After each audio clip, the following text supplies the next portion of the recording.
Tom Pelissero here on the Rich Eisen Show. I am inside Arena Corinthians Stadium. There's already some musical acts. You could already tell. Oh, it's not an act. They're going through the national anthem of the United States of America that's being played tonight. So excuse me for conducting the business of this show while that song is being played behind me. Tom Pelissero joining me on the Rich Eisen Show. Christian McCaffrey showed up on an injury report, Tom. Out of the blue, it appears, on Thursday. Is there any cause for alarm? Because last year that happened, and all of a sudden his 2025 went south.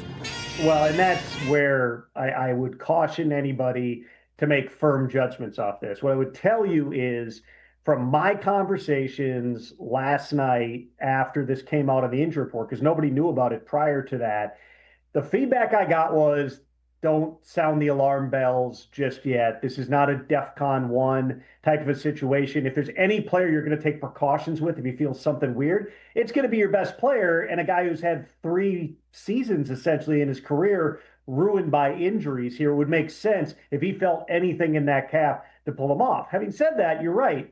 We didn't know until, an hour before inactives last year that Christian McCaffrey was not going to play in week 1, and then he didn't end up returning until November. Obviously played a little bit, wasn't quite himself, and then suffered another injury, a knee injury that took him out.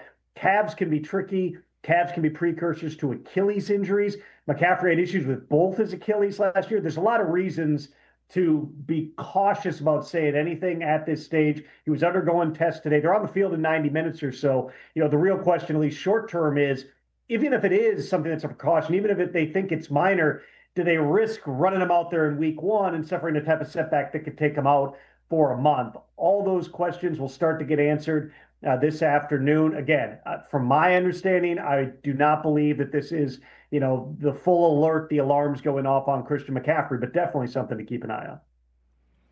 Tom Pelissero here on the Rich Eisen Show. When the Texans take on the Rams, obviously we're going to be looking to see any twinge, any moment where Matthew Stafford has a back injury that crops back up again. What's the status going into this game? Cautious optimism that he won't have an issue, or he's practicing like it's no big deal?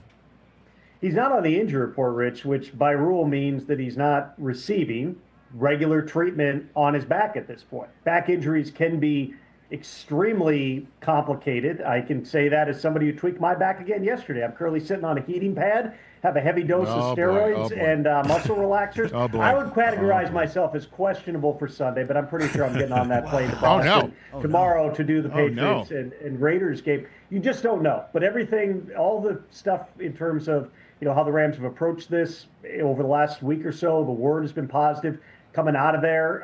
It's a minor thing. They picked up his option yesterday for the 27 through 30 seasons. Doesn't actually mean anything. It just keeps status quo in terms of the cap considerations. But there's nothing that would tell you they think that this is going to be an issue. But it's a back, and it's something that can be, especially for an older player.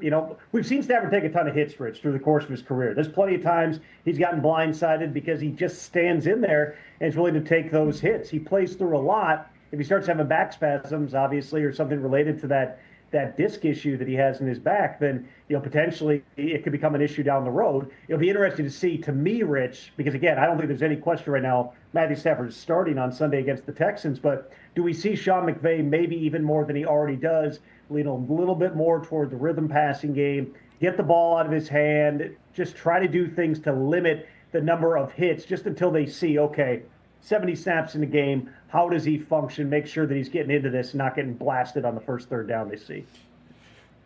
But he's going against a defense, though. It may not matter how quickly you get rid of the ball. The Texans, as we all know, are pretty darn good on that side of the football. And then offensively, Joe Mixon is out for at least the first 4 games. Can you tell me about his injury, when he's expected back, and how the split of carries with Nick Chubb, and obviously Dameon Pierce is a name that Texans fans are familiar with when he was the bell cow a couple of years ago. Any sense of the Texans' run game going into this Los Angeles Rams visit for them to open the season?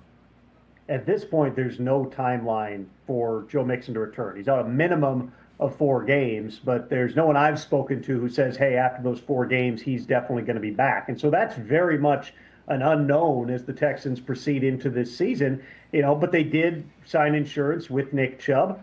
I would say, and again, game flow can dictate these things sometimes, but it seems like Nick Chubb is going to be the bell cow back, at least going into the season. Dameon Pierce played extensively in the preseason finale, which is usually something reserved for guys that you don't even know if they're going to make the team, or maybe you're trying to showcase in a potential trade. So I would anticipate, I've heard Nick Chubb looks great down there. He's had obviously a lot of injuries. He's an older player. That stuff's added up going all the way back to the injury he had in college, but he looks really good right now. It seems like he's going to be the guy with Dameon Pierce spelling him. And, maybe that even extends here out beyond 4 weeks, because there's just not certainty on when we see Joe Mixon back on the field. Hey, you made it all the way to the end. Thanks for that. Check us out every single day streaming live on Disney Plus and the ESPN app 12 to 3 Eastern.